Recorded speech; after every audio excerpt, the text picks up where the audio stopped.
Je voulais simplement introduire la table ronde dont on a beaucoup parlé en ce début de congrès, qui porte sur l'intelligence artificielle et son influence sur les emplois, dans le secteur des transports plus particulièrement, puisque c'est cela qui nous intéresse.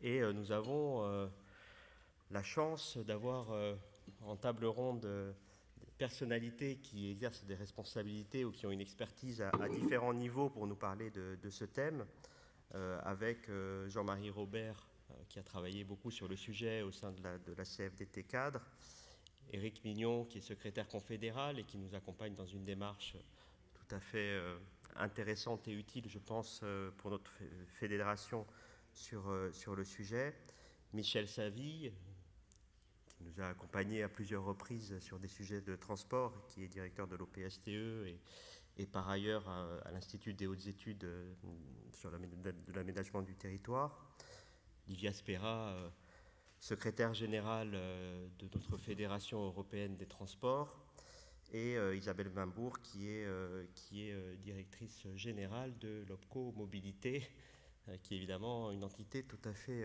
utile et pertinente pour nous accompagner globalement dans le domaine de la formation professionnelle et du coup plus précisément sur ce thème de la transition numérique. Voilà, donc nous avons la chance aussi d'avoir un animateur qui nous vient aussi de l'OPCO Mobilité et qui nous fait le plaisir de pouvoir du coup animer cette table ronde dans la personne de Franck Alain. Donc je vais immédiatement lui laisser la parole pour laisser la place au premier débat de cette matinée. Merci beaucoup à tous nos invités.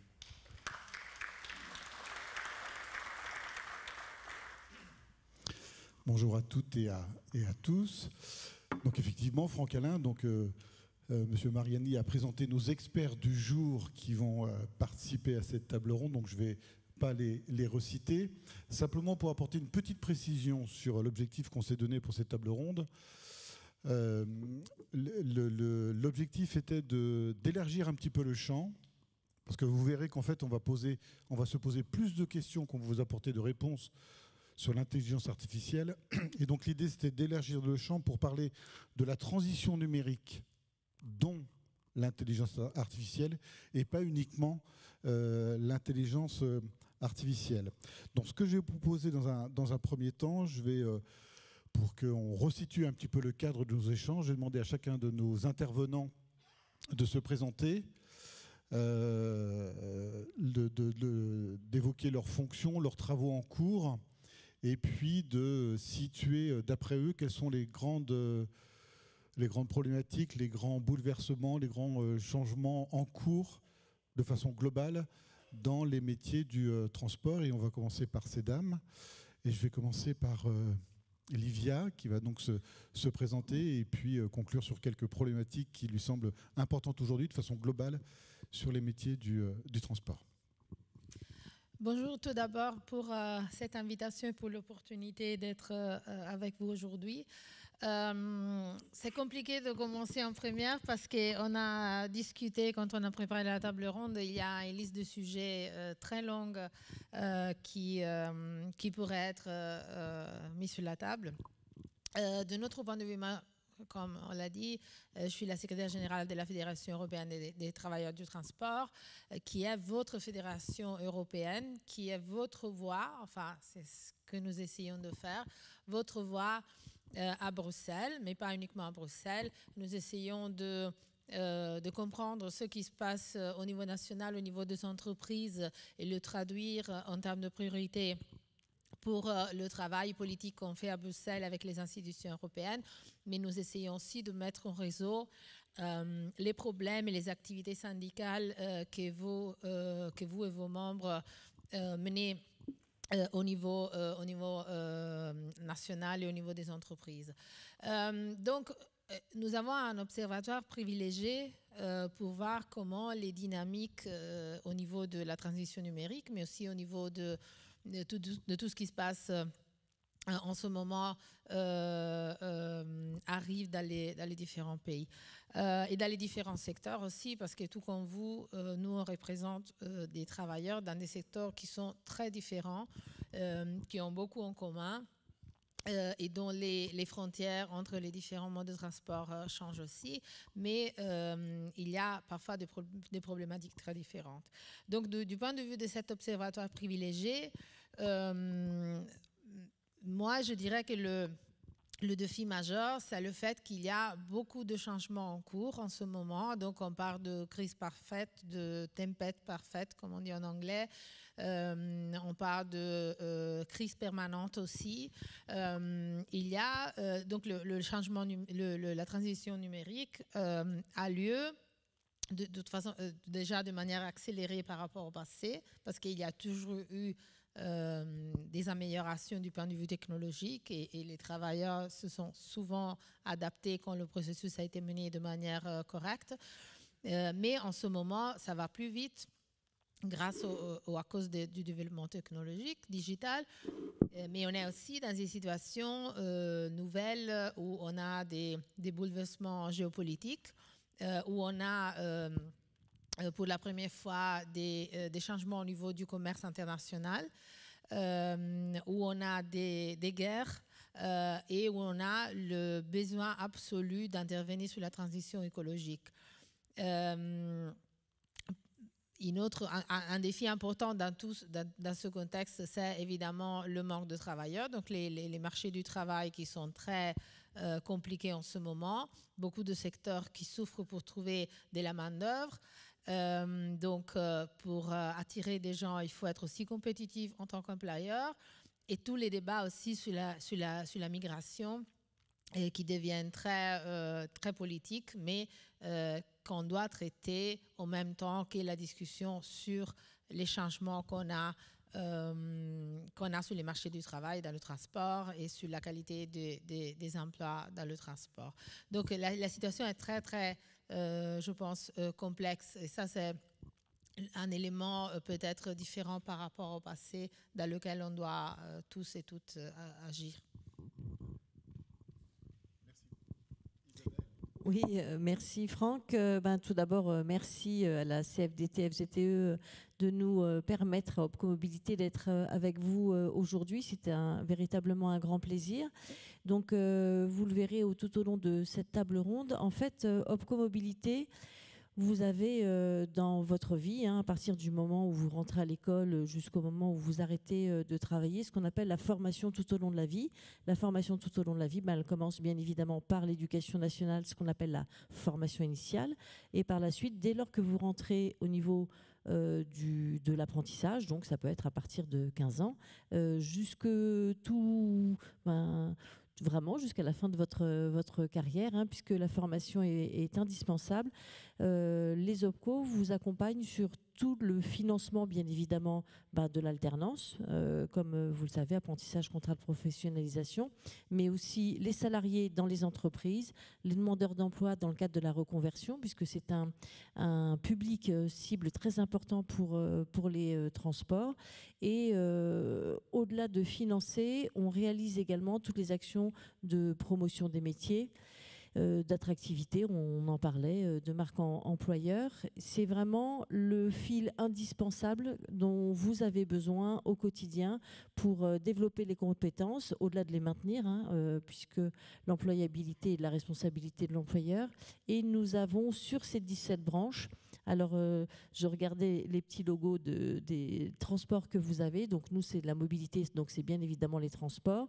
Je sais qu'ici on a quelques administrateurs, voilà, j'ai oublié de vous dire que nous sommes paritaires de haut en bas, de droite à gauche, dans toutes nos instances, toutes nos commissions, dont Denis Schirm, que vous connaissez très bien, est notre vice-président. Et nous avons la chance d'avoir un panel de métiers incroyable de tous les transports, sauf l'aérien et les autoroutes, je crois, qui sont présentes ici. Donc, c'est dommage pour vous parce que vous n'êtes pas à l'Opco Mobilité. Mais que faites-vous ? Voilà, nous vous accueillerons avec plaisir. J'ai vu le maritime, j'ai vu le transport urbain, j'ai vu le transport ferroviaire. Tout ça, ce sont des compétences qui peuvent être transverses à un moment. Et nous devons pouvoir offrir en fait des travaux interbranches, ce que nous menons depuis maintenant 5 ans. On on va passer au messieurs. Jean-Marie. Ok. Bonjour, donc Jean-Marie Robert, je suis secrétaire national à la CFDT Cadre depuis quelques mois et en charge avec Madame Franca Salis-Madinier du dossier de l'intelligence artificielle et la transition numérique.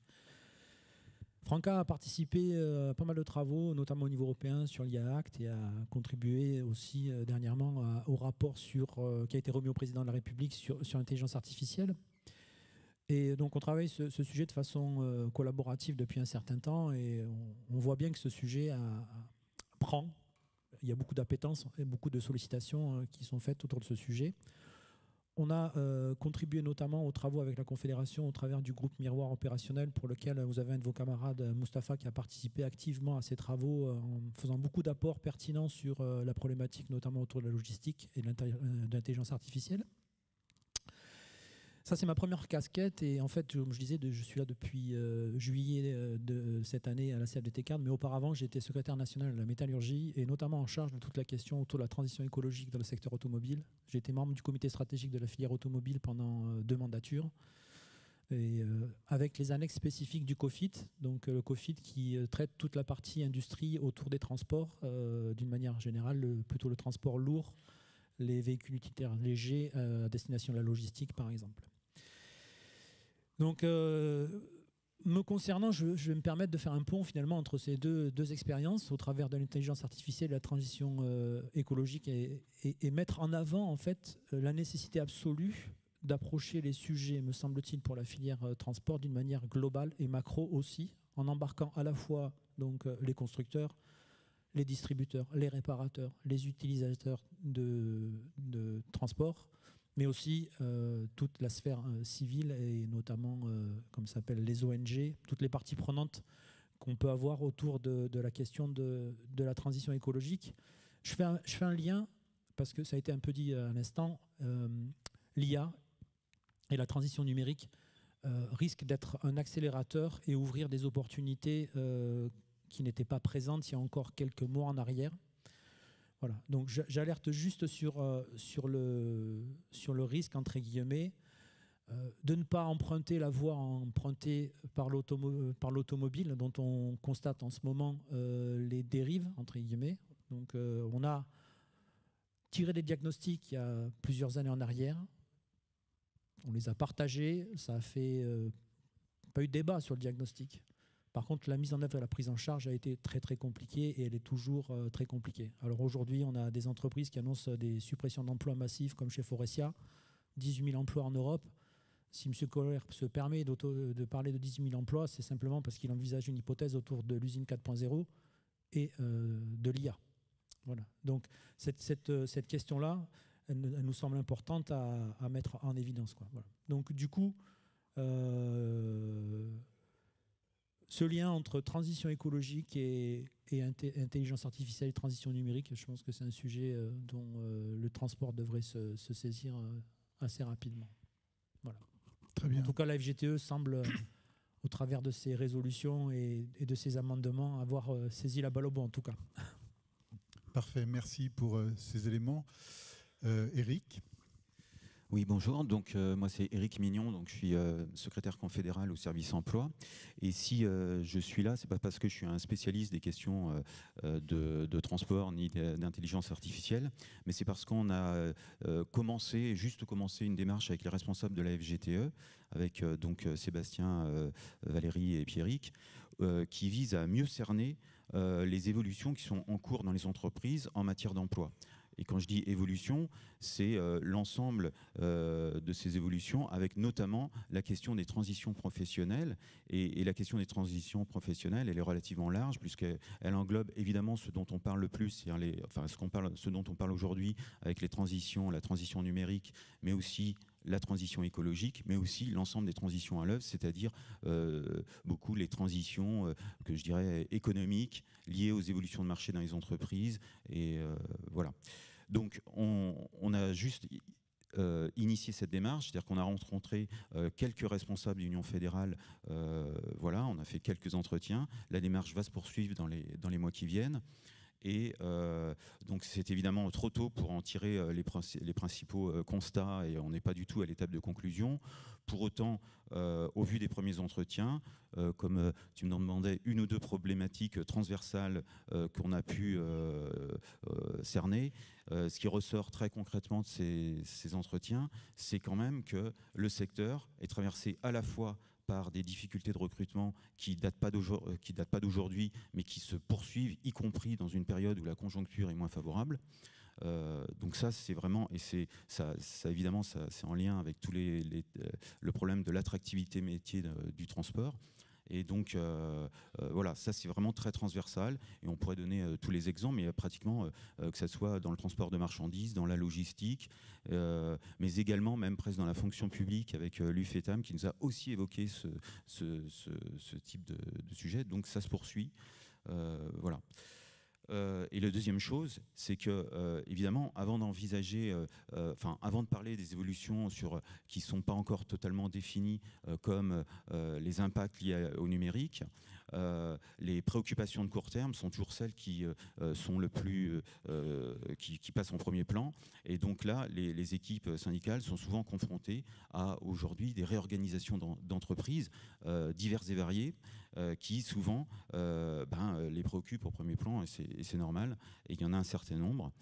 Voilà. Et justement, attention à ce que les transitions, les évolutions technologiques ne soient pas non plus un prétexte à des restructurations, comme on a pu le voir dans d'autres secteurs aussi. Parce que ça peut servir de prétexte, alors que les programmes de réduction des coûts, c'est quand même encore, et ces stratégies de réduction des coûts sont évidemment les principaux motifs, quoi. Voilà. Très bien, merci. Michel, on va terminer avec quelques éléments et une présentation de quelques diapos. Oui, peut-être je me présente vite oui, pour montrer bien sûr. l'image. Bonsoir, ou plutôt bonjour à toutes et tous. Michel Savy, je suis ingénieur et économiste, professeur émérite, ça veut dire que j'ai les cheveux d'être émérite, à l'école des Ponts et Chaussées et à l'université, à l'école d'urbanisme de Paris. Je continue de travailler principalement dans deux structures. D'une part, un observatoire des politiques et stratégies de transport en Europe que j'anime, convaincu depuis longtemps qu'on ne comprend plus ce qui se passe dans notre pays quand on ne prend pas en compte la dimension européenne, tant les politiques européennes, auxquelles notre pays d'ailleurs contribue, ça ne vient pas seulement de Bruxelles, nous les alimentons à travers nos élus ou nos gouvernements. Et puis la comparaison, on se comprend mieux, on se connaît mieux quand on se compare aux autres, à nos voisins. Et on voit d'ailleurs que le paysage des transports en Europe est assez hétérogène. Il y a des géographies, des économies, des institutions politiques, des histoires en matière de transport, de mobilité, de logistique profondément différentes. Et puis d'autre part, j'anime le conseil scientifique d'un think tank qui s'appelle TDIE, Transport, Développement, Intermodalité, Environnement, qui existe aussi depuis une bonne vingtaine d'années, qui est coprésidé par deux parlementaires honoraires de bords politiques opposés. Donc on est politiquement pluriel, on est multimodaux, ferroviaire, aérien, fluvial et bien sûr routier. Et on suit les politiques de transport, on intervient dans le calendrier politique français, par exemple tout récemment, en adressant à toutes les têtes de liste des candidats aux élections européennes du mois de juin, un questionnaire, d'abord un diagnostic, comment à nos yeux fonctionne ou ne fonctionne pas bien le système de transport européen, quelles sont les questions qui se posent, et un questionnaire leur demandant, si vous êtes élu, quelle politique des transports préconiserez-vous dans le cadre du Parlement. Et bien sûr, on ramasse les copies et on publie toutes leurs réponses, et on a organisé aussi un débat public entre des représentants des principales listes. Et puis, parallèlement, l'Observatoire des politiques de transport en Europe, qui regroupe une douzaine d'experts choisis pour leurs compétences et indépendants des administrations nationales respectives, a observé comment les politiques européennes se sont déroulées et quelle est la place que les questions de transport ont occupée dans les débats. Malheureusement, une place assez faible au demeurant, convaincu qu'on est que les transports sont un sujet politique évident et qu'un peu de démocratie et de débat sur les transports alimente le débat démocratique au-delà simplement des slogans ou des formules trop simples et trop générales. Une question quand même est apparue comme assez clivante, c'est celle de la transition sur le véhicule électrique, hein, qui était vraiment un marqueur politique assez net, parfois caricatural. Disons en gros entre le centre-gauche, la gauche, etc., les écologistes qui sont plutôt favorables, même si ils savent que ce sera une transition difficile, mais elle est déjà engagée, à mon avis. C'est des dizaines de milliards d'euros qui ont déjà été investis en ce sens. Et puis une droite ou une extrême droite, soit très prudente, soit carrément hostile à cette évolution qui me semble personnellement nécessaire. Voilà. Et parmi les questionnaires qu'on a distribués, on n'a pas oublié, je dois dire, c'est un peu nouveau dans notre façon de penser, mais j'ai pensé utile, même indispensable, d'inclure la question du travail, de l'emploi, des compétences, des qualifications, et on rejoint le thème d'aujourd'hui. On peut voir peut-être trois images rapidement, s'il vous plaît.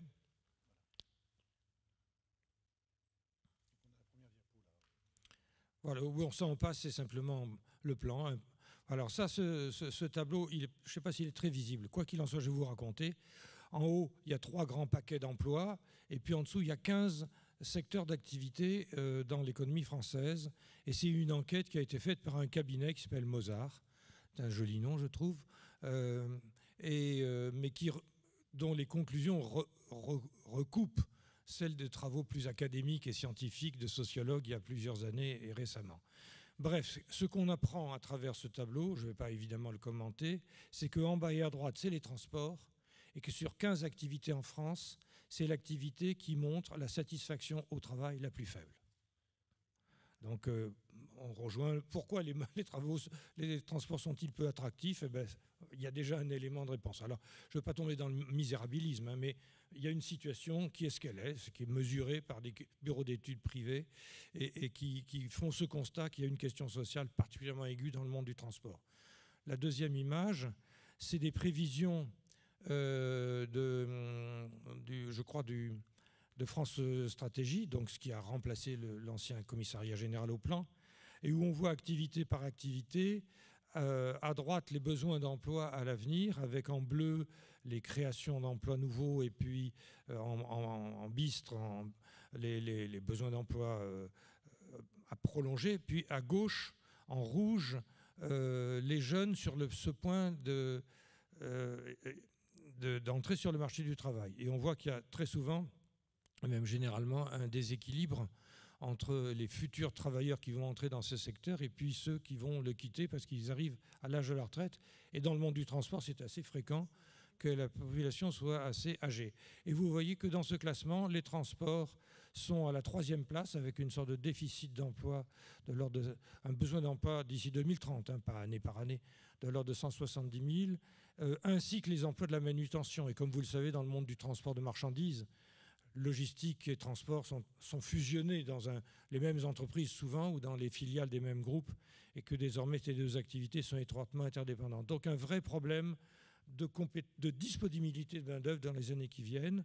Et puis la troisième image compare 4 activités assez caractéristiques de l'économie, disons, moderne. La vente, les métiers et les entreprises de transition énergétique, de transition numérique, et enfin le e-commerce et la logistique. Alors, ça ne comprend pas les transports urbains ou interurbains de personnes, c'est plutôt tourné vers le fret, c'est un sujet que je connais moins mal que d'ailleurs. Mais on voit que, et je ne vais pas détailler les couleurs, mais vous aurez ces transparents si vous le voulez, ils sont évidemment à votre disposition. On voit que par rapport aux 3 premières activités sur la gauche, le transport de marchandises, la logistique se caractérise par une structure d'emploi beaucoup moins qualifiée en termes de diplôme, en termes de technicité, dirais-je, avec une main-d'œuvre d'exécution, parfois même de faible qualification, en tout cas selon les grilles de reconnaissance de qualification. Je rajoute masculine, vieillissante, donc beaucoup de problèmes pour affronter l'indispensable transition numérique qui va toucher tous les secteurs et donc va toucher la logistique et le transport qui travaillent en étroite interaction avec les secteurs dont ils sont fournisseurs de services, sans compter la logistique interne aux entreprises industrielles, agricoles ou commerciales qui, elle aussi, est en totale nécessité de transition. Donc une question d'emploi, de compétences, de qualification tout à fait stratégique et qui méritent d'être prises au sérieux sur le long terme avec des dispositifs d'analyse, de suivi, de mise en œuvre de politique. Bref, une démarche concertée qui passe certainement à mes yeux aussi par le dialogue social. Très bien. Merci pour cette présentation qui nous permet d'avoir un cadre général sur les mutations en cours dans les différents secteurs du transport. Ce qu'on vous propose maintenant, c'est de rentrer un peu plus dans le vif du sujet et d'évoquer concrètement, éventuellement par des exemples, pour que tout le monde voit bien de quoi on parle, eh bien, quels sont les changements, les mutations en cours dans les métiers du transport en lien avec la transition numérique et l'intelligence artificielle, mais qu'on rentre vraiment dans eh bien, comment les entreprises s'adaptent, comment elles évoluent, comment elles adaptent leur organisation, leur process, et quels sont éventuellement les nouveaux outils qui apparaissent en lien avec ces transitions. Je vous propose, Jean-Marie, qu'on commence sur les parties transport. Je sais qu'on avait évoqué ensemble des choses que tout le monde connaît. Tout le monde connaît utilise son GPS, voilà, mais on commence à voir des choses qui sont plus proches de la transition numérique dans les transports. Qu'est-ce qu'on va pouvoir voir? Et est-ce que les éléments les exemples qu'on peut prendre sont de l'ordre de la réalité à court terme ou de la science-fiction? C'est vrai que quand on parle d'IA, on a forcément cette tendance à faire appel à la science-fiction, tellement un certain nombre d'auteurs ou de scénaristes ont écrit des choses qui se retrouvent aujourd'hui empreintes d'une certaine réalité, tout au moins d'une certaine potentialité en termes de déploiement, quoi.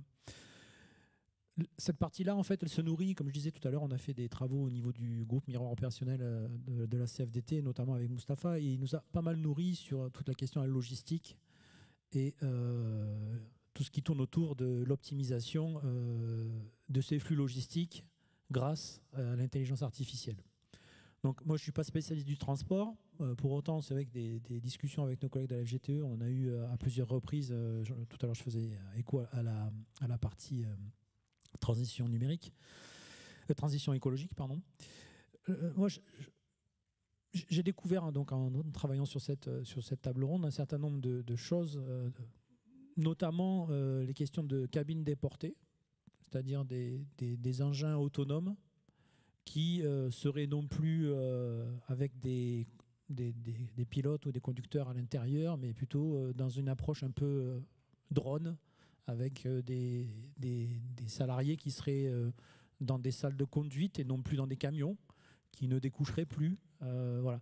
Alors, ça peut paraître à l'instant T un fantasme. Pour autant, comme je disais, je me suis occupé de l'automobile. Il y a quelques temps en arrière, le véhicule autonome, c'était peu crédible.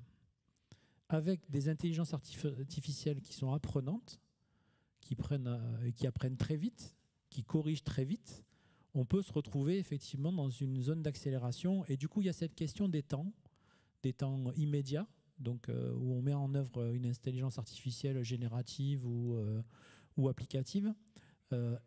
Et puis les temps courts, moyens et long terme, où en fait on voit l'impact de ces décisions, à la fois sur le business, à la fois sur les modalités de mise en œuvre opérationnelle, mais aussi sur les conditions de travail. Donc c'est en ce sens-là, si vous voulez, que l'IA dans le transport risque de bouleverser les choses, à savoir autour de la mise en œuvre de nouvelles technologies d'aide, on va dire, aux salariés. Pour la conduite, notamment. Je discutais hier avec un collègue sur le transport aérien, par exemple. Quand on voit, par exemple, le temps qu'il faut maintenant pour rentrer dans un aéroport versus il y a quelques années, quand on passe par ces portiques qui auparavant buguaient sans arrêt, voilà, aujourd'hui ils bug quasiment plus. Mon fils est parti il y a un mois, il a mis 2 minutes pour traverser, quoi. Donc ça va avoir forcément un effet sur l'emploi et l'activité du secteur des transports. Et ça se fait parce qu'on a derrière des outils qui s'appuient sur l'intelligence artificielle qui est de plus en plus performante, quoi. Donc je le rappelle, nous on n'est pas, enfin je le mettrai dans ma conclusion, mais on n'est pas technophobe et on n'est pas technophile. On doit regarder avec froideur ce qui se passe, on va dire, d'un point de vue mise en œuvre technologique sur ces secteurs, enfin en l'occurrence le transport. Voilà. Donc voilà, c'est plutôt moi autour des véhicules autonomes. Il y a déjà aussi des navires qui commencent à être autonomes potentiellement. Donc en termes de fret aussi international, si on y rajoute la couche transition écologique, il va y avoir de la performance environnementale aussi qui va se rajouter à la question de la performance économique des systèmes. Donc, et l'IA risque d'être contributive à tout ça. Voilà. Et donc on n'est pas dans la science-fiction, c'est des choses qui vont arriver relativement vite, dans une logique et de réduction des coûts et d'optimisation et de... Alors, ce qu'on peut observer aujourd'hui, c'est que finalement on est dans un outil, enfin c'est un outil très moderne, mais qui s'inscrit quand même d'une manière globale dans un esprit plutôt ancien monde, quoi. À savoir que tout ça se met en œuvre quand même, et ça a été déjà dit, je pense un peu hier et un peu aujourd'hui, ça se met quand même dans une logique d'économie sur les ETP, et ça se traduit principalement sur ce genre de choses aujourd'hui, quoi. Bon, on y reviendra par ailleurs, mais effectivement, on est dans un engouement, dans une mise à disposition de moyens financiers pour développer ces outils-là, une génération qui s'en saisit aussi pour les mettre en œuvre. Donc, comme je vous disais tout à l'heure, à 2 ou 3 ans près, la théorie du véhicule autonome dans l'automobile, par exemple, est fondamentalement transformée, quoi. Mais parce qu'il y a cet outil-là. Voilà. D'accord. C'est plus de la science-fiction. Ouais, on peut faire le lien avec le maritime et ce qui se passe dans le maritime, ce qui se passe dans les ports également, comment ces structures se réorganisent et se réapproprient ces outils-là, Livia?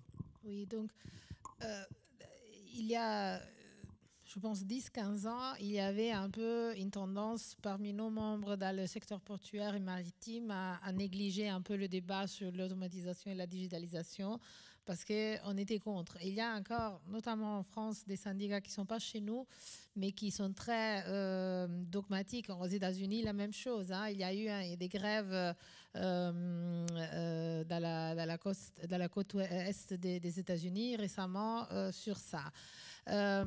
Après, je pense qu'il faut éviter un peu les polarisations, les visions un peu trop tranchées qu'on a eues dans les années. C'est de dire, on va avoir la digitalisation, on va avoir l'automatisation. Il n'y a plus de gens qui travaillent, par exemple, dans les ports ou sur les bateaux. Parce que ce qu'on a vu, c'est qu'on digitalise parfois et on automatise parfois des petites parties des opérations qui ont des implications en termes d'emploi et aussi de besoins de qualification très importantes, mais on n'a pas eu à présent des ports sans travailleurs. Donc la vision un peu apocalyptique qu'on avait il y a 20 ans, elle n'est peut-être pas là, mais il y a quand même des implications très fortes sur les besoins de compétences et sur aussi sur le nombre d'emplois, en fait. Donc, le problème, évidemment, c'est de gérer la transition. Mais quand on parle de gérer la transition, quand on voit les membres du Parlement ou les gens qui travaillent pour la Commission, oui, il faut faire avoir une transition juste, oui, évidemment. Mais ils ne comprennent pas que ce n'est pas des concepts généraux, qu'il s'agit de gens. Donc, c'est ça qu'on dit tout le temps. Quand on parle de transition, et ça peut être numérique ou écologique, il faut vraiment voir ce qui se passe sur le lieu de travail. On parle d'emploi, on parle de gens, de familles qui dépendent d'un emploi. Et je vous fais un exemple qui est dans le cadre de la transition écologique plutôt, mais c'est lié. Dans le port de Rotterdam, il y avait un terminal de charbon qui donnait emploi à 600 personnes, qui a été fermé évidemment parce qu'on utilise moins de charbon maintenant. Et le syndicat a dû lutter pour avoir un fonds, parce qu'évidemment, il y a 600 emplois, 600 familles qui dépendent de ça. On peut dire, oui, on fait la transition, il y a d'autres métiers ou d'autres postes de travail qui vont se créer en même temps, mais ce n'est pas nécessairement ces 600 personnes qui vont pouvoir prendre les nouveaux postes de travail qui sont créés. Est-ce que c'est au même endroit? Est-ce que c'est les mêmes qualifications? On a des gens qui sont en fin de carrière qui doivent encore travailler 10 ans peut-être, pas vraiment en fin de carrière, mais quand même qui sont pas tout jeunes et que c'est pas forcément possible de les requalifier pour d'autres métiers. Les âges de la retraite avancent de plus en plus dans tous les pays européens. Donc, il y a vraiment des problèmes concrets à résoudre. Et ça, c'est quelque chose de très concret. Je fais un exemple sur la transition écologique, mais c'est pareil dans la transition numérique. Puis, ce qui est très important, c'est que le développement digital permet de nouveaux modèles de business. Donc, si on regarde par exemple les plateformes, on connaît tous les livreurs à vélo, mais dans la logistique, ça c'est aussi quelque chose qui se développe. Et d'ailleurs, nos syndicats sont très actifs sur le domaine des livreurs à vélo parce que c'est un modèle qu'on peut utiliser tout à fait pareil dans d'autres secteurs du transport. Par exemple, en Italie, maintenant, il y a eu des juges qui ont questionné le système d'Amazon de sous-traitance parce qu'ils font de la sous-traitance pour les livraisons pour le dernier kilomètre. Mais en même temps, c'est Amazon avec leur algorithme qui dit combien de colis il faut livrer ou à quel rythme et tout ça. Donc, ils ont le contrôle total de la chaîne de la sous-traitance. Alors, les juges ont dit, est-ce que c'est vraiment de la sous-traitance? Est-ce que ce n'est pas de l'intermédiation du travail qui est interdite par la loi du travail? Et donc, ça pose aussi à la fois des nouveaux défis. Est-ce que la législation du travail suit le développement technologique? Non. Pour changer la législation, changer une législation, c'est beaucoup plus lent que l'avancement technologique. Et donc, ça nous a pris 10-15 ans pour arriver, par exemple, à régler les plateformes et la manière dont ils emploient des gens.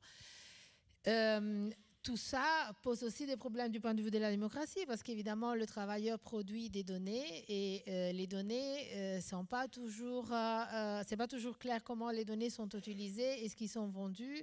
Souvent, des entreprises de transport, de logistique, de commerce électronique font beaucoup plus d'argent avec les données qui sont produites que par l'activité même. Il y a une question de démocratie aussi parce qu'on est face maintenant de plus en plus à des géants qui peuvent grandir aussi grâce à la transition, au développement digital. Donc, on a des entreprises, notamment on a les armateurs qui se développent sur toute la chaîne du transport. Donc, on a un problème de démocratie par rapport aux données, mais on a un problème de démocratie aussi par rapport à ce que les gouvernements nationaux ou internationaux peuvent imposer sur ces entreprises.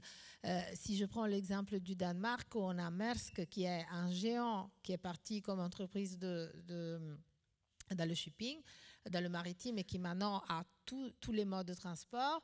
Le gouvernement danois, un petit pays, relativement petit, n'a pas beaucoup à dire sur les choix que Maersk fait parce que c'est tellement puissant. Et ça, on pourrait dire ça partout dans tous les pays européens. Donc, il y a tellement de défis qui se mettent en place l'un après l'autre ou à côté de l'autre. Et on a une difficulté à avoir une évolution du point de vue de la législation aussi, mais aussi du point de vue syndical. Donc, on a dit tout à l'heure, il n'y a pas beaucoup de gens qui veulent rejoindre le secteur. Il y a beaucoup de changements, donc on n'arrive pas à retenir les gens. Et ça pose des défis, évidemment, parce que si on syndique une personne, on m'a dit, un collègue du Royaume-Uni, m'a dit, par exemple, chez Amazon, il faut en syndiquer 4 pour en garder un dans le moyen terme.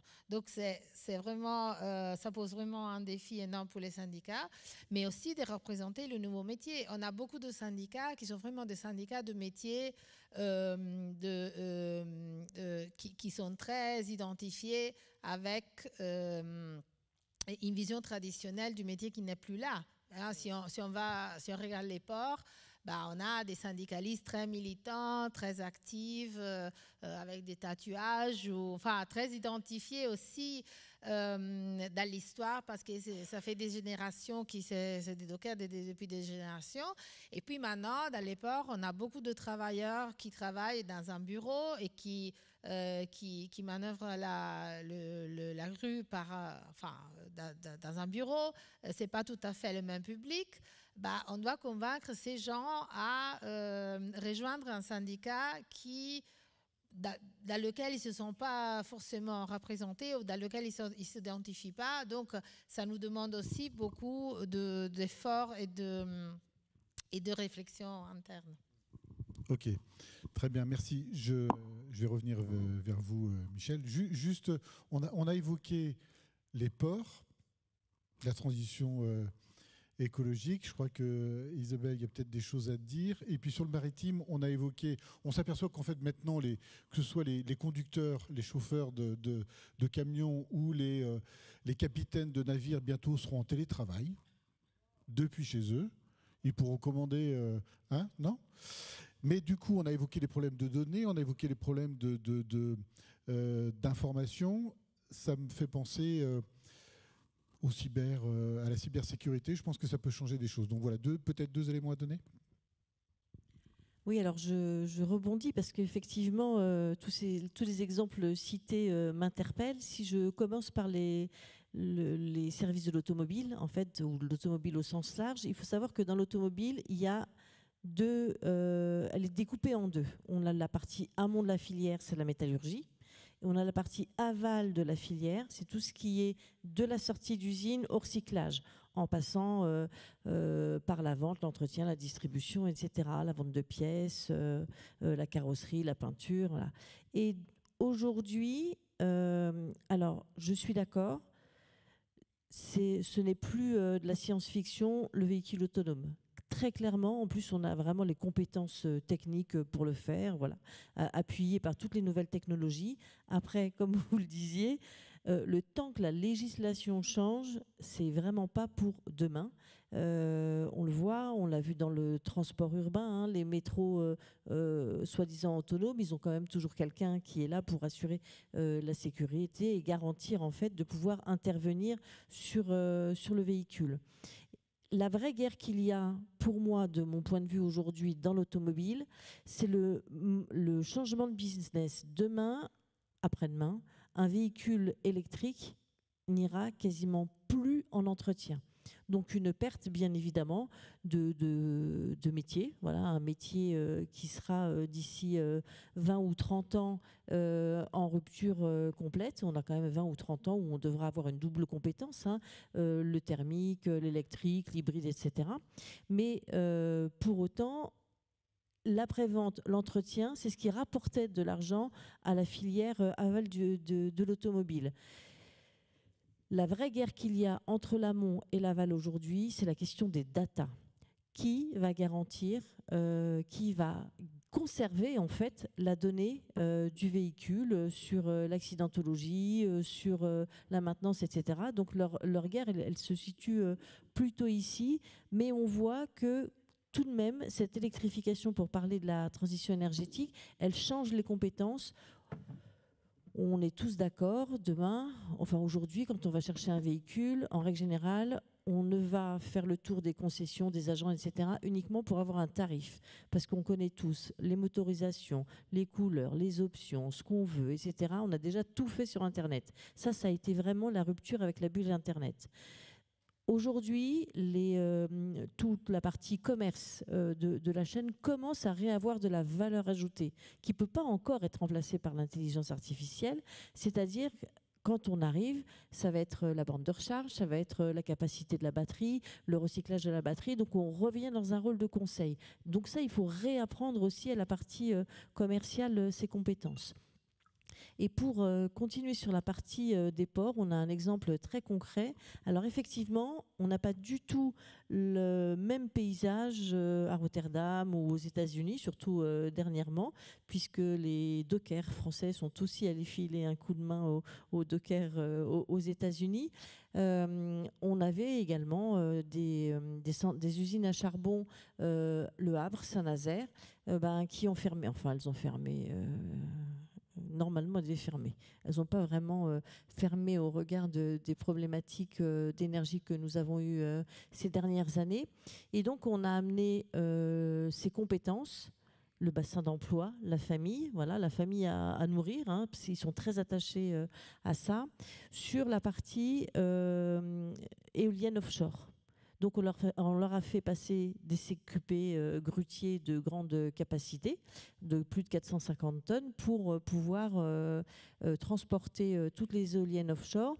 Les fonds, il a fallu qu'on aille les chercher, hein, vous aviez raison, il a fallu qu'on aille chercher les fonds au-delà de la formation professionnelle, sinon on n'aurait rien pu faire. Ce sont des exemples très concrets qui se passent aujourd'hui. On est loin de l'intelligence artificielle, pour moi, en France, en tout cas dans les ports, ou en tout cas dans les ports qui sont soutenus par certaines organisations syndicales. Parce que dès qu'on dit le terme ne serait-ce que automatisation, la réunion elle est finie, on sort de la salle, etc., etc. Donc on en est encore là dans les discussions. Donc voilà, c'est vraiment... il y a deux étapes pour moi vraiment totalement différentes.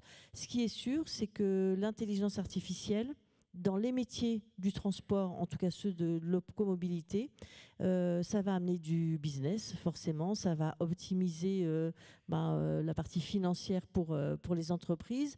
Pour autant, ça ne va pas forcément, si c'est bien fait, je dirais, avoir une incidence sur l'emploi, à part sur les plus bas niveaux de qualification. Puisque ce sont quasiment que les tâches répétitives qui peuvent se faire de manière automatisée, de manière automatique, etc.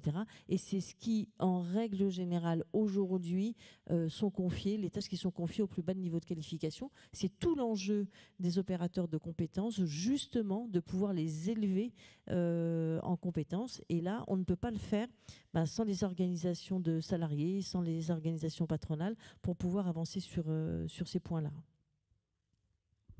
Juste pour conclure sur cette partie-là, Michel, est-ce que merci Isabelle, est-ce que les entreprises aujourd'hui ont le choix ou pas de s'engager dans une démarche de transition numérique, de faire appel à l'intelligence artificielle? Oui.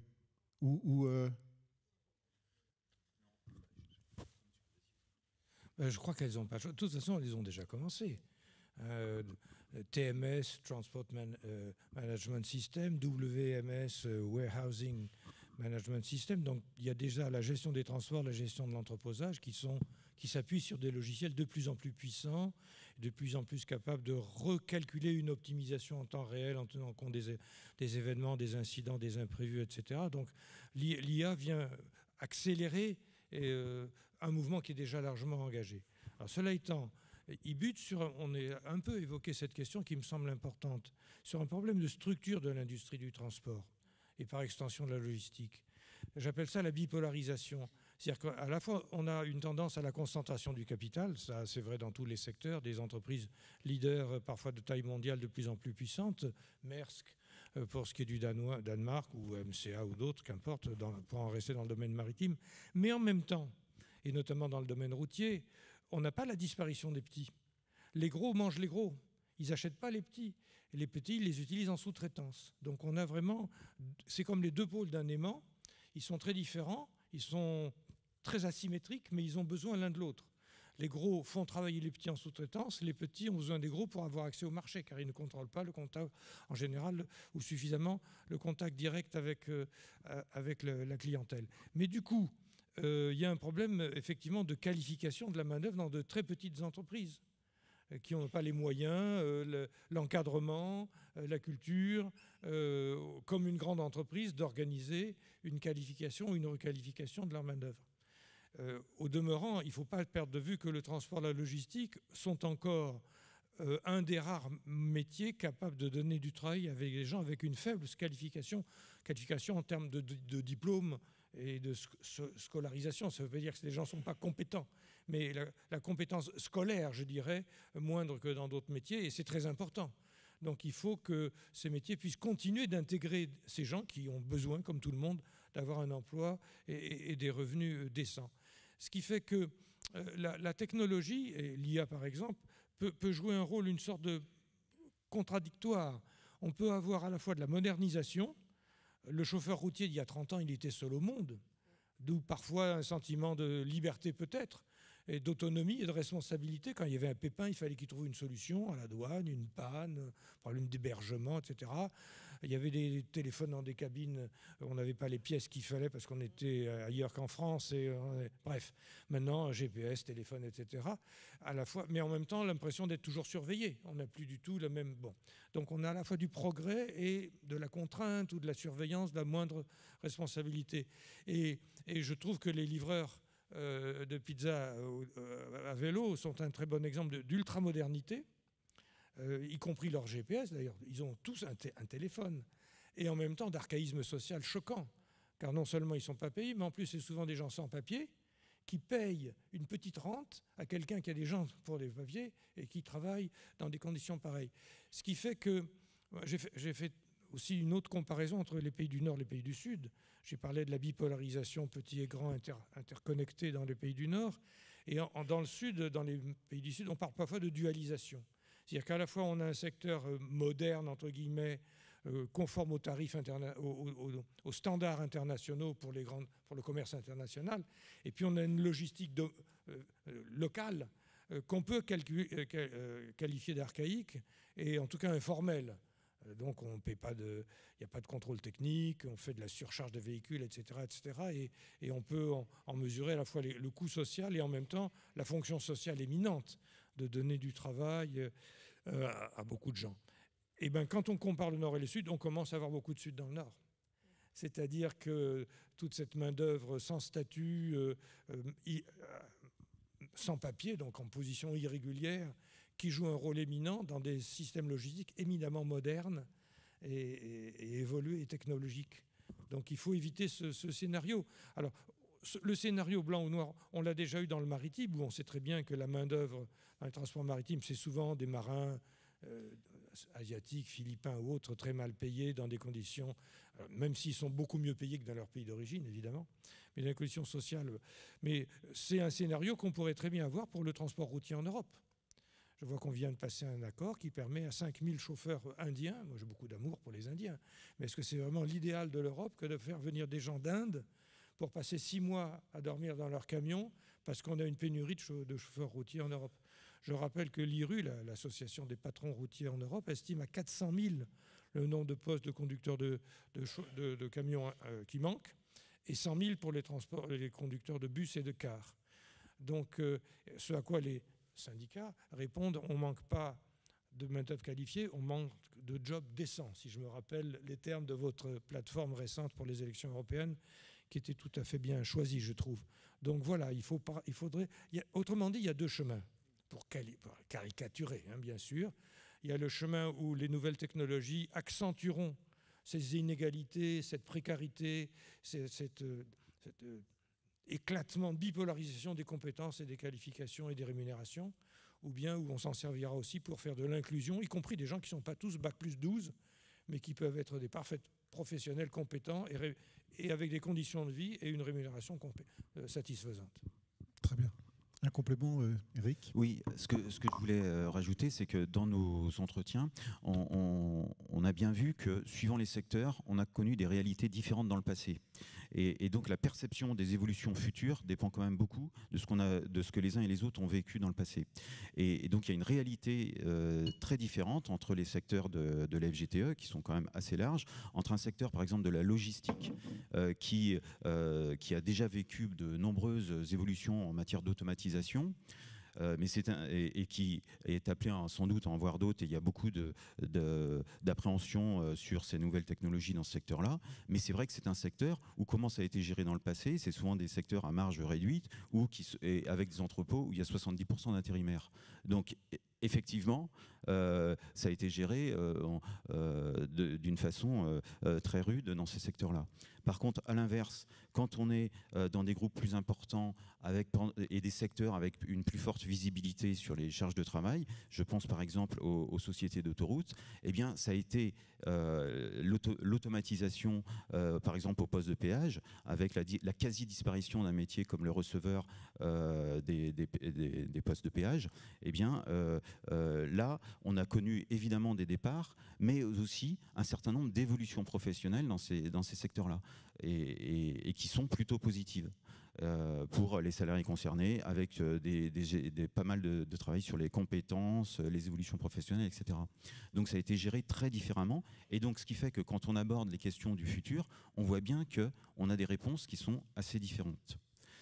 Et donc après, en termes d'impact futur, on s'est interrogé aussi sur quels pouvaient être maintenant les impacts. Alors c'est vrai que dans les grands groupes type Air France, Vinci ou Géodis, on voit bien que ce sont des entreprises qui investissent massivement là-dedans, avec même de la création de filiales, de start-up, etc.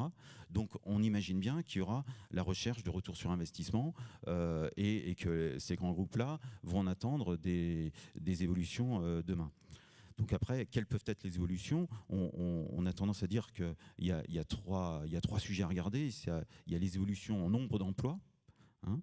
Quel est le nombre d'emplois concernés? Et là, les études, pour l'instant, ont été controversées sur le sujet et assez contradictoires les unes par rapport aux autres. Dans le secteur, on a pu noter, par exemple, une étude prospective à horizon 2030, l'a fait au niveau du transport urbain, et qui montrait par contre des évolutions plutôt positives d'emploi, y compris selon les différents métiers, sauf sur la partie administrative, informatique, où là ils s'attendent quand même à des réductions assez importantes d'emplois. Donc voilà, à la fois on s'interroge à ces évolutions futures en nombre d'emplois, aussi au niveau des métiers, quelles vont être les évolutions de métiers. Et là, ce qu'on peut constater, c'est que même si là aussi dans les grands groupes, il y a des budgets de formation qui sont et notamment consacrés à cette partie accompagnement sur l'IA, on voit bien que les budgets de formation des entreprises, ils n'augmentent pas de façon générale en ce moment. Et là, troisièmement, c'est sur l'impact sur les conditions d'exercice de ces métiers et donc les conditions de travail. Et donc là aussi, on voit totalement les approches très différentes, où dans le transport de marchandises ou dans la logistique, on y voit plutôt une atteinte aux libertés individuelles et la continuité de méthodes de sorte de flicage, alors que paradoxalement, on voit par exemple dans les sociétés d'autoroutes, on en attend plutôt une amélioration nouvelle des conditions de travail, dans la mesure où les nouveaux outils qui sont développés et qui sont en cours de développement devraient permettre une amélioration des conditions de sécurité au péage et aussi pour les personnels d'intervention sur les routes. À la fois des usagers, de la sécurité des usagers, mais aussi la sécurité des personnels d'intervention. Donc voilà, il y a toujours cette ambivalence qu'il est difficile de trancher, mais qui demande évidemment syndicalement de suivre de près ces évolutions. Ok, très bien. Donc on a commencé maintenant à évoquer concrètement quels sont les impacts sur les métiers, donc non plus sur les structures, mais on a commencé à évoquer des métiers qui seraient plus sensibles que d'autres à l'évolution numérique et à l'intelligence artificielle. Qu'est-ce qu'il pourrait en être au niveau du management des prises de décision, Olivia? Est-ce que ça va changer les choses? Est-ce que, du coup, si les process de décision sont tellement assistés par l'intelligence artificielle, est-ce que le manager a encore sa place et quelle serait sa place? Je pense l'algorithme est toujours créé par quelqu'un. Donc, tout d'abord, il faut que la manière dont ces technologies digitales sont construites soit faite de manière correcte. Et c'est pour ça que je pense que c'est de nouveaux problèmes, mais je pense qu'on doit revenir aux solutions traditionnelles. Donc, il n'y a pas de secret, c'est tout à fait vrai. Dans les différents secteurs, les résultats sont très différents. Ça dépend de la culture, ça dépend du secteur, ça dépend de beaucoup de choses, dans les différents pays aussi d'ailleurs. Mais disons le secret pour avoir un processus, pour avoir une transition juste pour les travailleurs, c'est l'implication syndicale dès le début. C'est pas suffisant de dire 3 mois après l'introduction ou avant l'introduction de la technologie, je vous convoque et je vous dis ce qui se passe. C'est clair que, et ça on le voit, on a beaucoup de recherches qu'on fait maintenant au niveau de l'Institut syndical européen aussi. Tout peut être construit d'une manière ou d'une autre, c'est un choix. Donc la technologie aussi est un choix, la manière dont un algorithme est construit, c'est un choix. Et nous, on doit évidemment prétendre d'avoir un dialogue au préalable sur ça. Après, évidemment, je parlais d'une culture différente dans les différents pays. Là, on a des structures de dialogue social fortes, là où on a des législations qui obligent les employeurs en fait à nous consulter, à nous parler. Ça se passe mieux qu'ailleurs. Donc dans des pays où on a même, je pense aux pays de l'Est, où on n'a même pas de structure consolidée de consultation des travailleurs, ça sera très difficile d'avoir une consultation sur la transition numérique ou sur comment les métiers vont évoluer. Après, il faut aussi se dire qu'il y a, et ça c'est quelque chose qu'on est en train de montrer aussi par rapport à travers des formations qu'on donne avec l'Institut syndical européen, c'est de dire on a déjà des instruments, par exemple l'évaluation des risques. C'est quelque chose qui existe déjà, c'est une directive européenne. L'évaluation de risque qu'on fait traditionnellement dans les entreprises, il faut la faire aussi par rapport aux technologies qu'on introduit, ou alors la protection des données, le règlement sur la protection des données au niveau européen, ça s'applique aussi à ça. Donc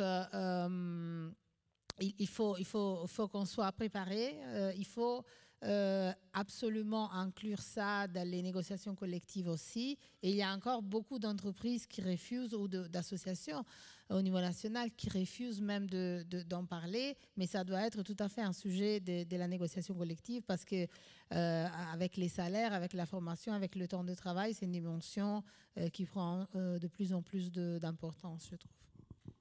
Très bien.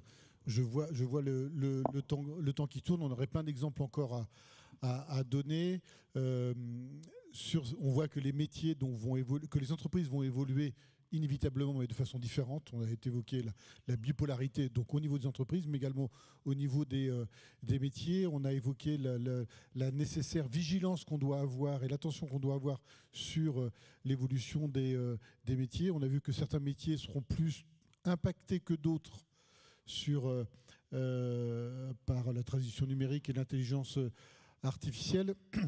Avant de conclure et de laisser la parole à la salle pour poser quelques questions, si on devait garder quelques points de vigilance, des points de savoir si c'est une vraie opportunité, l'intelligence artificielle et la transition numérique, et quels sont les points de vigilance ou les points forts de cette transition, qu'est-ce que ça pourrait être, par exemple, Isabelle, sur est-ce que la formation, par exemple, est la seule solution ou au moins une solution? Alors, la formation, c'est une solution. La sensibilisation en est une aussi, mais je dirais la volonté de l'entreprise d'accompagner les salariés est indispensable. On a parlé de data, on a parlé de RGPD, mais il faut parler aussi de cybersécurité, puisque toutes ces données, à un moment, peuvent aussi impacter, au-delà des données personnelles, peuvent impacter l'économie de l'entreprise en cas d'attaque. Donc, la formation reste un vecteur indispensable. C'est également pour ça que pour tous ces sujets qui, pour nous, en tout cas, OPCO Mobilité, sont des enjeux majeurs, la transition énergétique, on est dans le monde du transport, donc les émissions de gaz à effet de serre, elles sont plutôt chez nous. Donc la transition énergétique, la transition numérique, l'intelligence artificielle, la cybersécurité sont des formations qui sont distribuées gratuitement pour les entreprises sous forme de plateformes numériques que nous avons donc mis à disposition à l'OPCO pour toutes les entreprises qui dépendent de notre champ. Et je dirais que là où il est indispensable d'accompagner les entreprises, c'est que nous, on a une obligation, c'est celle d'y aller, de regarder, de ne pas en avoir peur. L'intelligence artificielle, comme la transition énergétique, la totalité des salariés de l'OPCO, donc les 500 collaborateurs, sont formés, sont évalués sur ce sujet-là. Ça fait partie de leur quotidien. On installe la solution copilote pour la totalité de nos salariés pour qu'ils puissent le faire en toute sécurité. Et si ça, on arrivait à pouvoir le distiller dans la totalité des entreprises, qu'elles soient petites, moyennes ou grandes, ce serait vraiment incroyable.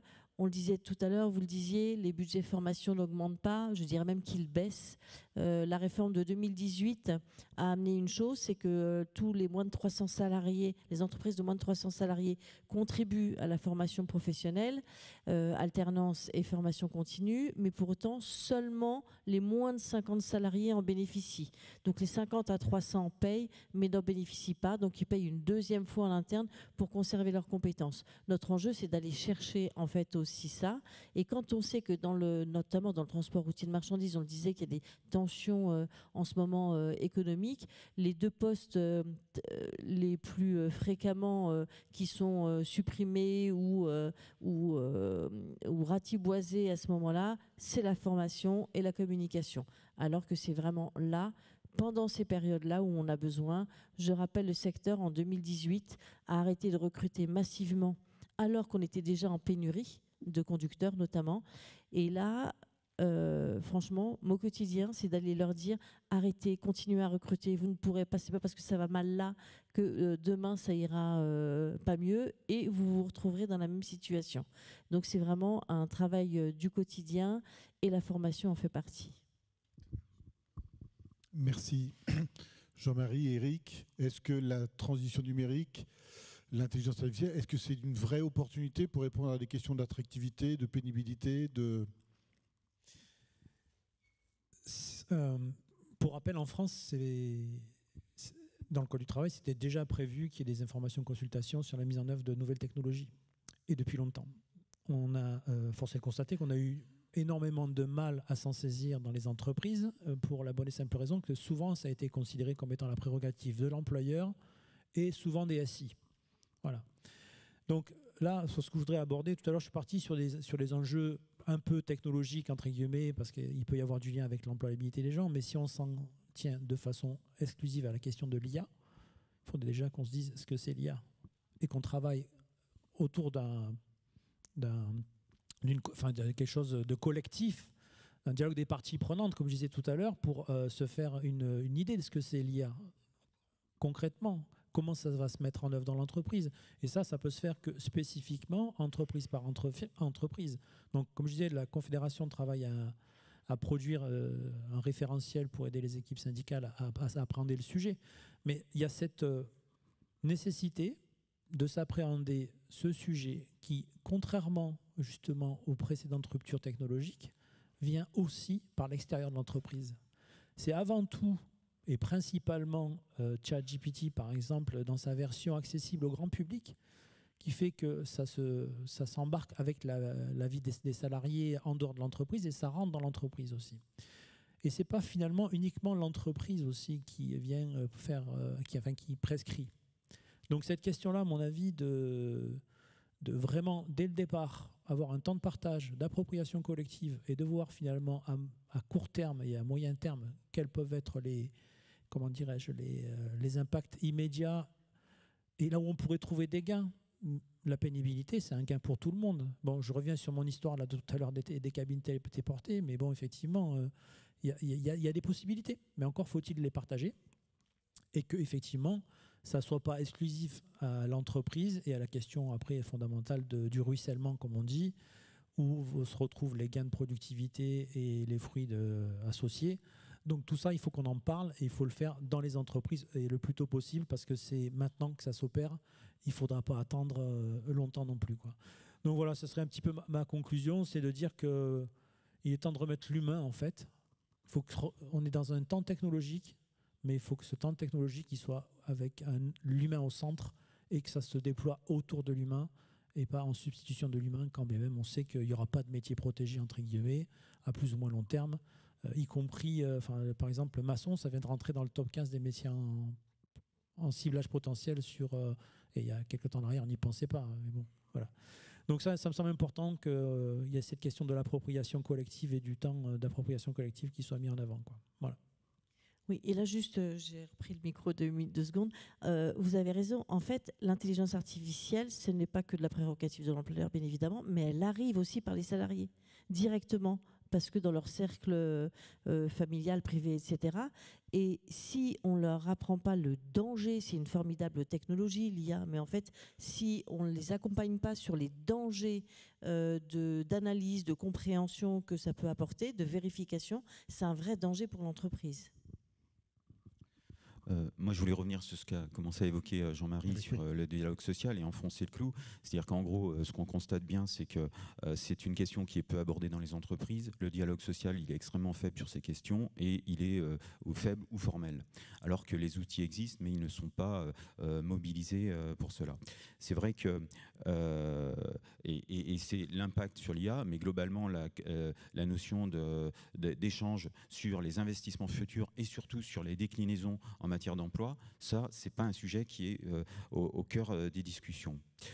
D'ailleurs, par exemple, les accords de GEPP devraient normalement évoquer cette question parce que c'est vraiment au cœur des évolutions futures. Il y a des observatoires métiers qui sont normalement créés dans ces observatoires et c'est souvent le point faible de ces accords qui en parlent peu. D'ailleurs, je n'ai pas évidemment fait la lecture de tous les accords en 2024, mais j'en ai pas vu encore un seul qui traite de cette question en 2024, pas plus d'ailleurs que l'impact de la transition écologique sur les métiers. Alors même qu'on est 3 ans après la loi climat et résilience qui a rendu ce thème de discussion obligatoire dans les accords de GEPP. Par contre, le verre, il n'est pas toujours totalement vide, parce qu'il y a quelques exemples dans les grandes entreprises. Je discutais tout à l'heure avec Stéphanie Galtier dans la section des ASF, redemande la commission nouvelles technologies au niveau de leur CSE. Donc c'est une pratique qui a déjà existé. Donc on a des entreprises qui, quand même, sur ces questions-là, ont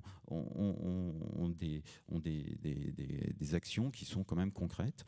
De même, au niveau d'Air France, il faut souligner que la section CFDT demande la création d'une négociation spécifique sur la transition écologique et donc en vue d'un accord sur ce sujet. Donc voilà, il y a quand même des évolutions dans les grands groupes.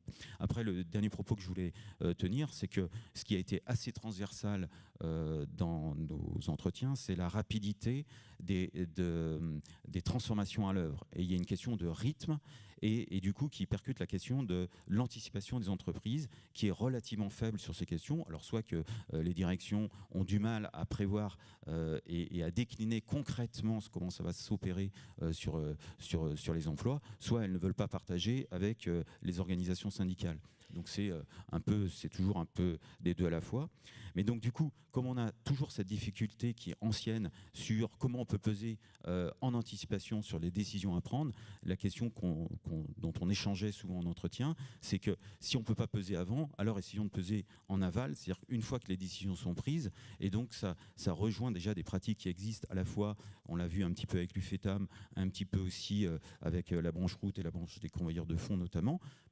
C'est l'idée de travailler les évolutions professionnelles et la sécurisation des évolutions professionnelles une fois que les décisions sont prises. Et donc, ça rejoint ce qu'on travaille un petit peu autour d'un droit universel de reconversion et qui est en gros de sécuriser les salariés dans leur transformation, à la fois en donnant du temps, un statut, etc., pour les gens qui sont en reconversion. Oui. Livia, quelques mots de conclusion avant de... On va laisser la... Est-ce qu'il y a Oui, il y aura des questions dans la salle. Très bien, parfait. Quelques mots sur comment on peut s'organiser. Est-ce qu'il faut faire bouger la réglementation européenne? Comment on peut voir un peu de perspective?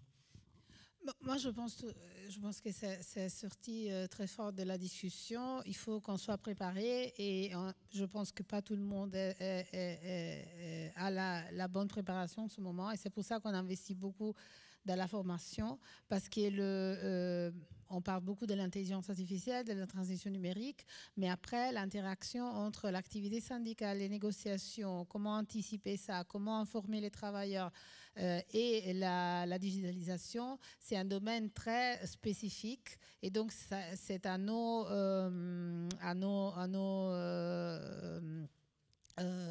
structures de formation de travailler et d'avancer là, parce que, comme on a dit, tout avance de manière très vite. Il faut informer les travailleurs, il faut certainement que tout le monde soit au courant, pas uniquement des processus, mais aussi de la technologie. Donc, une demande de la Confédération européenne des travailleurs par rapport à ça, c'est exactement de dire il faut que ça soit possible d'expliquer comment l'algorithme et la technologie sont construits et comment on peut les interpréter aussi. Ça, je pense que c'est très important. Ça marche. Je vais me déplacer dans la salle pour donner le micro, parce que je vois que l'heure tourne. Bonjour. J'ai une petite remarque puis 2 questions. La copine Isabelle de ProTransport a parlé de formation tout au long de la vie, de l'école à la fin de carrière. Alors je voudrais lui rappeler que la vie ne s'arrête pas à la fin de la carrière, mais ça va un petit peu au-delà de la fin de la carrière. Déjà, première remarque. Et formation tout au long de la vie, c'est tout au long de la vie, y compris pour la mort.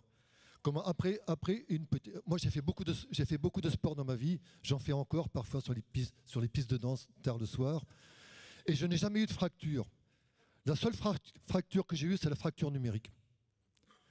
Et comment on fait pour accompagner les plus faibles?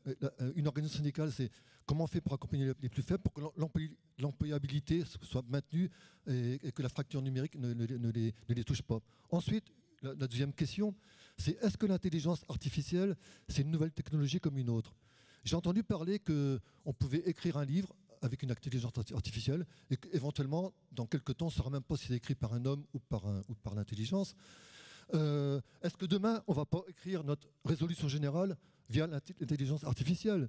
C'est parce que les syndicalistes se sont toujours emparés des nouvelles technologies. Et j'ai des copains qui me disent aujourd'hui, moi, quand je fais ma lettre ou mon tract, j'utilise l'intelligence artificielle.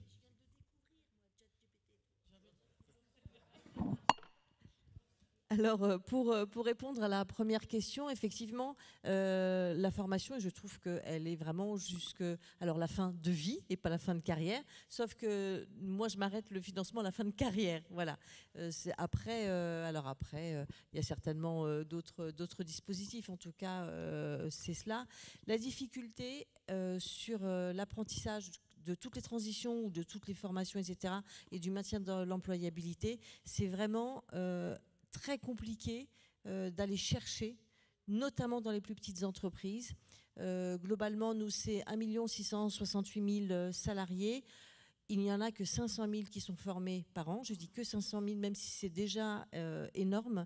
Et c'est quasiment toujours les mêmes. Donc, le véritable défi, c'est d'aller les chercher. Mais quand vous avez une entreprise d'1, 2, 3 personnes, eh bien, l'investissement dans la formation, il est beaucoup moins vu par le chef d'entreprise. Et c'est vraiment très compliqué. Moi, je veux bien essayer de faire un petit complément sur la deuxième partie de tes questions sur syndicalistes et IA, en fait.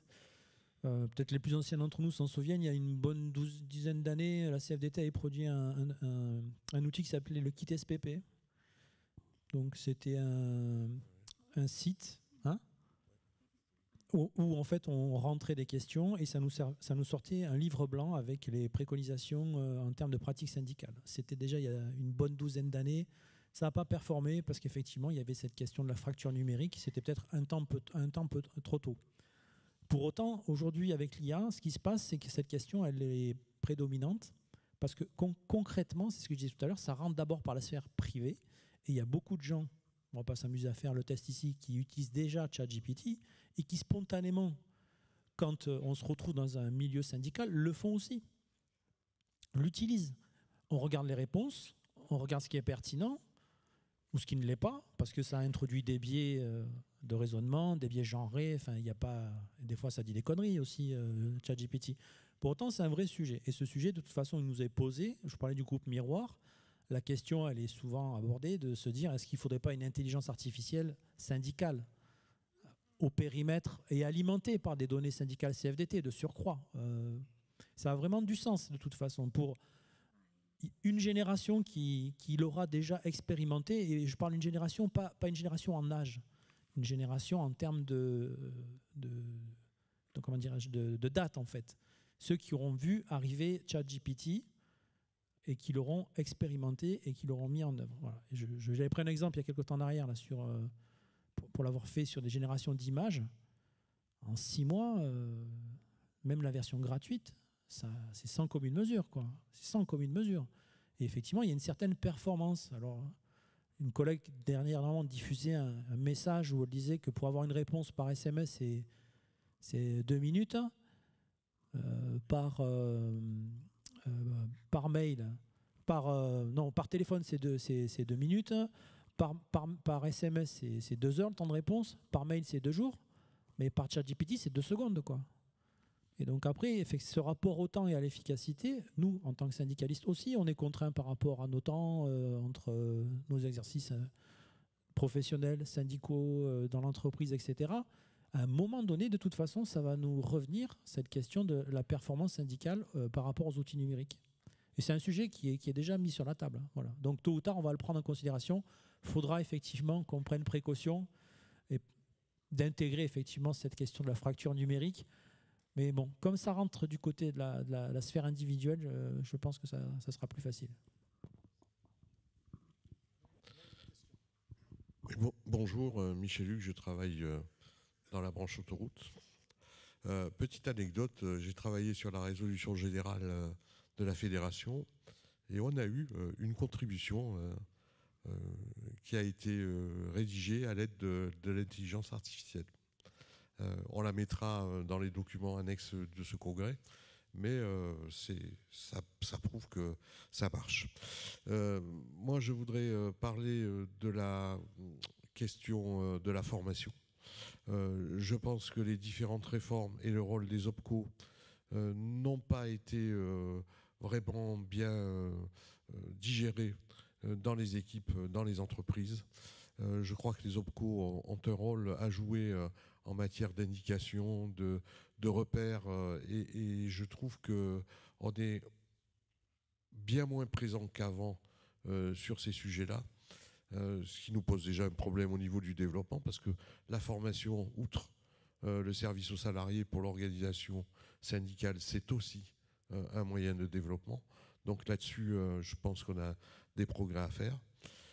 Deuxième point que je voudrais soulever, c'est la question du temps. Ça a été évoqué, les périodes de formation, des choses comme ça. Du côté de la Confédération, on a quand même un projet qui s'appelle la Banque des temps. Et je pense qu'avec les évolutions que nous connaissons, ce projet-là, il faudrait peut-être le mettre un peu plus en avant et donner un petit coup d'accélérateur de ce côté-là. Surtout qu'on entend de plus en plus une petite musique qui voudrait faire encore augmenter le temps de travail.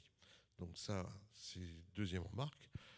Et enfin, la dernière, sur la question de la rémunération, c'est vrai qu'on a des pratiques dans les groupes qui permettent d'améliorer les conditions de travail, la sécurité au travail, avec peut-être une réserve sur la santé au travail, parce que la multiplication des outils numériques qui sont mis à disposition des salariés et qui sont mis à jour et améliorés en permanence, ça peut finir par poser un problème du côté des RPS.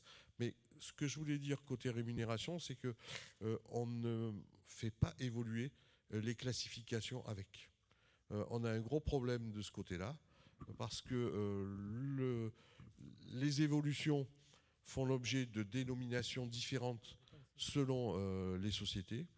Donc dans une branche, quand vous ne maintenez pas le système de classification, eh bien, à un moment donné, c'est le foutoir le plus complet et chacun fait ce qu'il veut.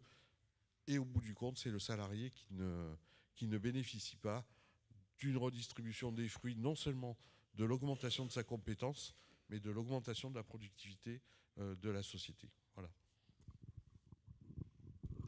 Alors sur les OPCO, première question, le reste je laisserai peut-être mes collègues y répondre.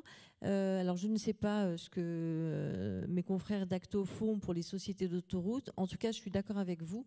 Mais je crois que les OPCA, c'était déjà la même chose. OPCA, OPCO, en fait, tout le monde se dit que c'est tellement technique que j'y comprends rien, que c'est très administratif, etc., etc. Donc, il n'y a pas l'effort d'eux.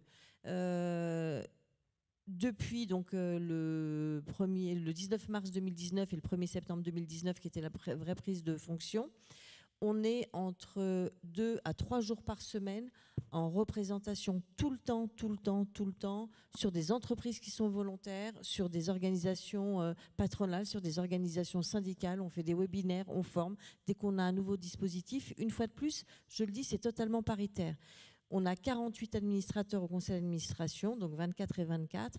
Donc toute l'information est donnée, mais je reprends encore mon terme de ruissellement, c'est très très difficile puisque ça n'intéresse dans les entreprises qu'une petite partie en fait de l'entreprise. Et alors que l'accès à cette information, elle est vraiment totalement ouverte. Je vous invite vraiment dans vos entreprises tout le temps, n'hésitez pas, vous pouvez même donner mon nom, vous ne pouvez pas imaginer le nombre de webinaires que je fais encore à mon poste parce que je trouve que c'est extrêmement intelligent même pour moi pour me garder les pieds sur terre. Véritablement, l'information, elle est disponible. On peut vous la donner vraiment tout le temps, même 4 fois par an, 5 fois par an, que ce soit au niveau de vos fédérations ou au niveau de vos entreprises sans aucun problème. Mais puisque tout le monde pense que c'est complexe, mais ça ne l'est pas en fait. Nous, on est chargé de vous apporter la réponse financière, la réponse de l'ingénierie pédagogique, ou même parfois de l'observatoire, parce qu'on en fait également. Mais voilà, n'ayez pas peur et posez les questions. Jean-Louis Mongrol, je suis retraité de la marine marchande, donc je voulais poser des questions sur l'intelligence artificielle dans la navigation.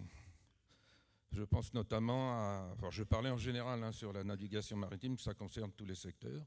Vous savez que dans la marine marchande, il y a des secteurs bien définis. Vous avez des navires aujourd'hui qui sont des navires techniques, je pense aux poses de câbles, les navires scientifiques. Vous avez les navires à passagers, vous avez la pêche. Ce sont des navires où il y a du personnel dessus. Et je pense que demain, l'automatisation totale de ces navires, on ne pourra pas y arriver. Il faudra toujours du personnel. La marine marchande, c'est un secteur qui a évolué beaucoup au niveau informatique. Moi, quand j'ai commencé à naviguer, on n'avait pas d'ordinateur. On faisait encore des relevés au sextant. On utilisait le gogno, des choses comme ça. Aujourd'hui, on a des ordinateurs sur lesquels vous rentrez votre point de départ, votre point d'arrivée. Mais l'ordinateur, il ne tient pas compte des conditions météo, de ce qu'on peut rencontrer, des avaries. Parce que sur un bateau, vous avez régulièrement des avaries, même si aujourd'hui, il y a de la fiabilité. Vous pouvez avoir des risques de collision, tout ça. Tout ça, ça vous change votre planning. Dernièrement encore, même il y a un bateau, il y a quelques jours, qui a coulé dans un port. Et pourtant, il était amarré à un quai. Vous voyez ? Donc tout ça, est-ce que l'intelligence artificielle sera capable de le prendre en compte ? Ouais, j'aime bien intervenir sur le sujet. En fait, je reprends mon propos, mais l'idée, c'était pas de dire qu'on va remplacer tout.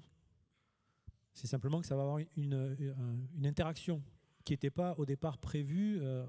Ça sera autre chose que les GPS. Ce qui va se passer, on peut prendre en exemple l'agriculture. Il y a peu de temps en arrière, on pensait que l'agriculture IA, ça n'avait pas de sens. Mais sauf qu'aujourd'hui, avec la géolocalisation, les machines qui sont autonomes, un certain nombre de choses, et puis des métiers où il y a de moins en moins de potentiel, des gens qui veulent travailler dans l'agriculture, c'est aussi une difficulté. Enfin, il y a tout ça aussi qui est en train de se mettre en service. Et l'IA nous oblige de toute façon à sortir de cette posture qui consiste à dire qu'en fait, il n'y a qu'une réponse, quoi. Il faut vraiment regarder de façon spécifique et on peut se retrouver à avoir effectivement absolument raison. Tout à l'heure, on parlait de la livraison de dernier kilomètre. Dernier kilomètre avec des véhicules qui roulent sur des couloirs avec des distances courtes et des vitesses limitées, c'est pas tout à fait la même chose que circuler sur 1000 km avec des poids lourds sur autoroute, quoi. pourtant, c'est le même véhicule. Ça pourrait être le même véhicule qui fait, mais c'est pas tout à fait la même chose, quoi. Donc effectivement, ne pas penser que l'IA va résoudre, c'est l'alpha et l'oméga, ça va résoudre tous les problèmes. Par contre, c'était pas là, c'est une chose, c'est là aujourd'hui, ça va en prendre en charge une partie, c'est tout ce qu'on peut dire. Mais effectivement, vous avez absolument raison de dire qu'il va y avoir des avaries, il va y avoir des choses comme ça.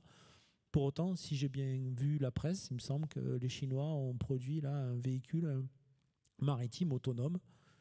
Il me semble avoir vu dans la presse dernièrement. Alors, oui, mais c'est ça. Sauf que faudra voir. Mais ce que je peux vous dire, c'est que vous avez raison.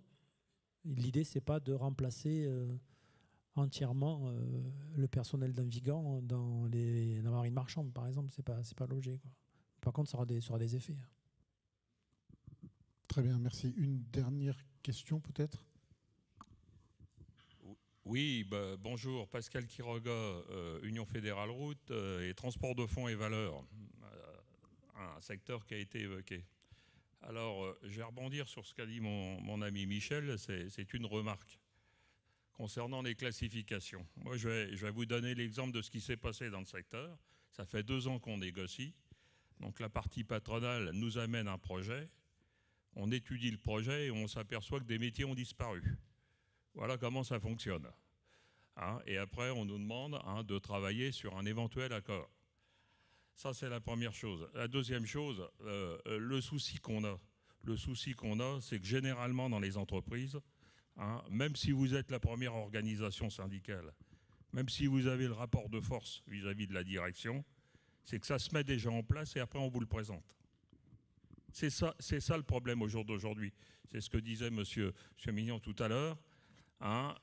Et donc, après, on peut faire une expertise, on peut faire tout ce qu'on veut, mais c'est déjà en place.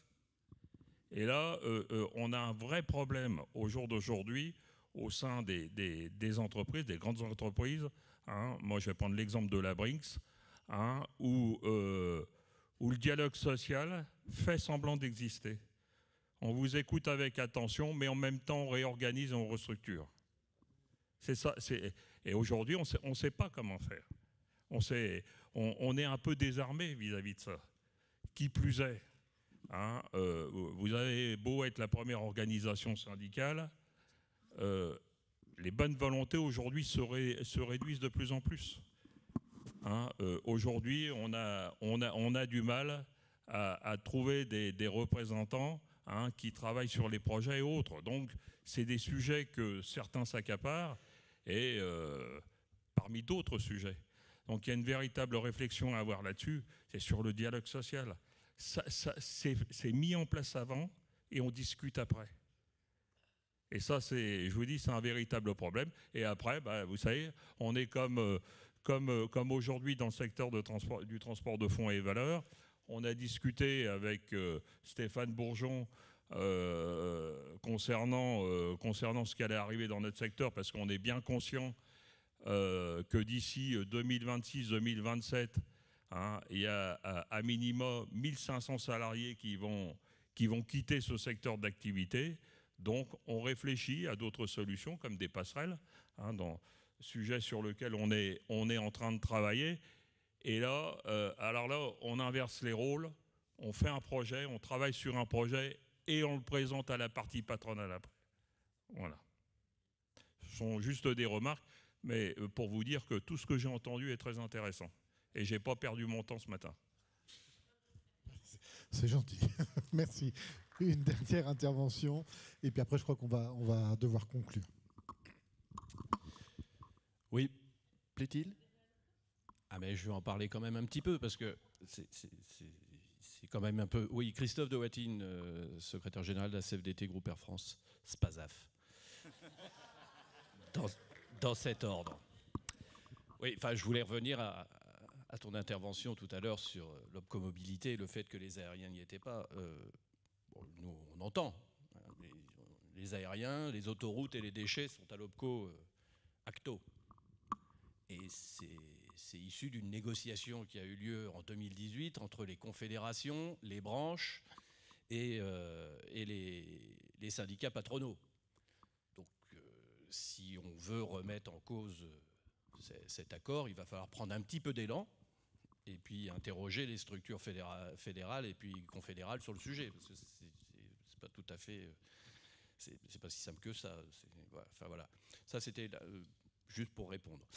On voit bien là sur les enjeux notamment de la formation professionnelle, justement, liés à l'intelligence artificielle, qui vont être...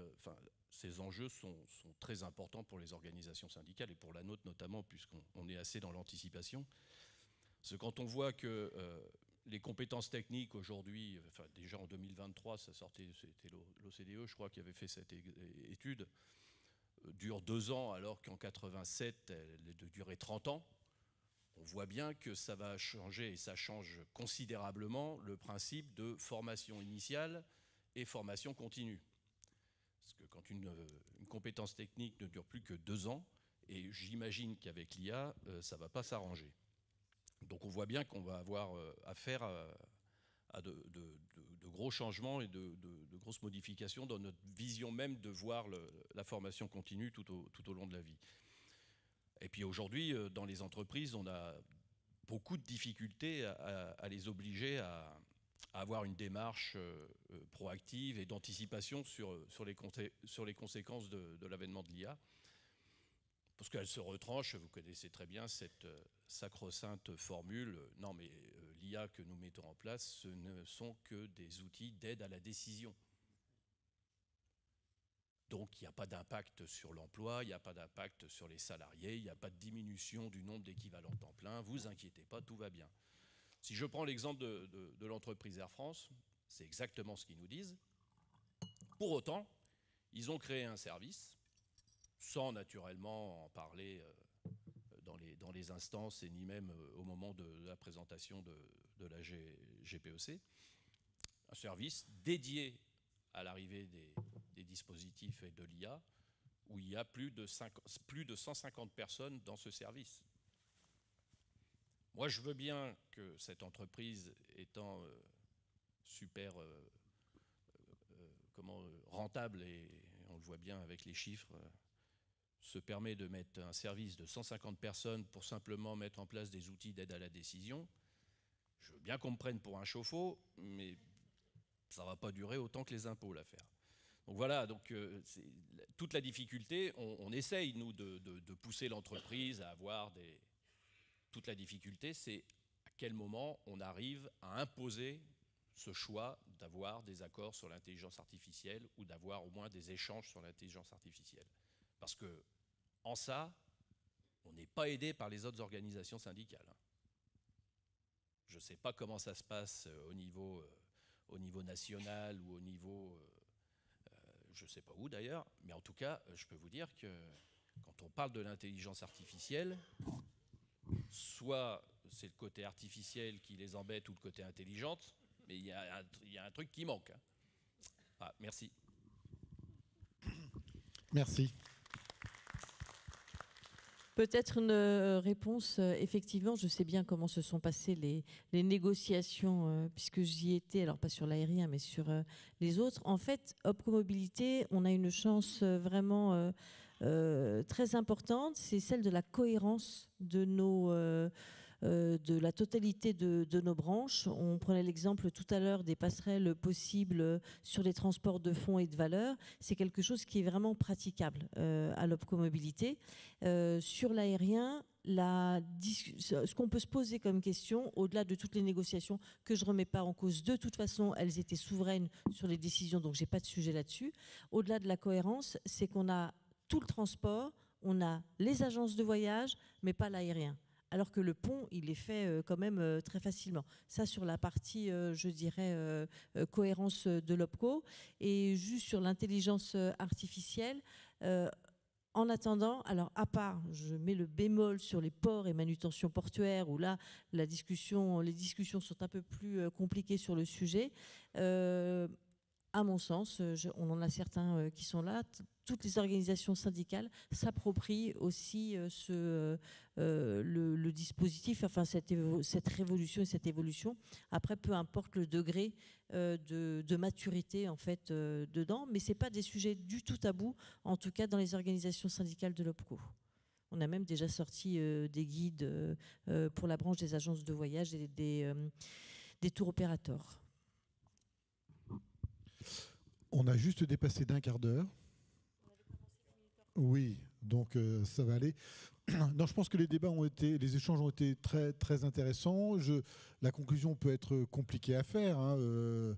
Est-ce qu'il faut être optimiste par rapport à l'IA? Est-ce que c'est une opportunité? Est-ce qu'il faut être pessimiste? Est-ce qu'il faut être optimiste? Je pense que globalement, on est tous conscients que l'intelligence artificielle, la transition numérique est en mouvement. Le chantier est plus qu'engagé. Il a commencé, il se poursuit, il risque de s'accélérer. Je pense que chacun à notre niveau, en fonction des fonctions que l'on occupe, eh bien, on doit faire preuve de vigilance et de participation pour faire évoluer les choses. Mesdames, Messieurs, merci de votre participation. Merci à vous de votre attention. Après une soirée festive, donc vous avez été courageux.